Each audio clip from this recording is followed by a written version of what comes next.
এই ছেলেটি বাসায় ঢোকার সাথে সাথে হাতে কিছু একটার সাথে ধাক্কা খায়। তখন সে বুঝতে পারলো তার দিদি হলো অন্ধ। অন্ধ হওয়ার সত্ত্বেও সে কি করে এখান দিয়ে আসা যাওয়া করে, তখন সে বুঝতে পারলো এবং তার চোখটা একটি কাপড় দিয়ে ঢেকে নিল।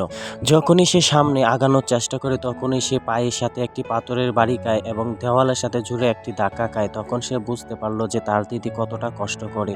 তখন সে তার চোখের কাপড়টি খুলে ফেললো এবং তখন সে চিন্তা করতে লাগলো এটা কি করে ঠিক করা যায়। সাথে সাথে সে কাজে নেমে পড়লো এবং দেওয়ালের সাথে একটি চুইংগাম পেঁচিয়ে নিল, যে করে এই দেওয়ালের সাথে ধাক্কা না খায়। সে তার দিদির জন্য পুরো বাসাটাই সুন্দর করে সাজিয়ে নিল এবং তার দিদির জন্য একটি সুন্দর একটি হুইল চেয়ারের ব্যবস্থা করলো। তখন সে তার দিদিকে তার সাথে করে নিয়ে আসলো এবং তার দিদিকে বললো যে এবার তুমি সামনের দিকে আগাও, দেখো তো কোনো জায়গায় ধাক্কা খাও কিনা। তখন তার দিদি বুঝতে পারলো তো এখন তো আর আগের মতন কোনো জায়গায় ধাক্কা খাচ্ছি না, কোনো জায়গায় ব্যথাও লাগতেছে না। তখন তার দিদি বুঝতে পারলো যে এই কাজটা করছে আমার ছোট ভাই। যখনই তার দিদিকে বললো যে তুমি এই হুইল চেয়ারটির মাঝে বসো, তখনই তার দিদি তার কথা শুনে অনেক খুশি হলো।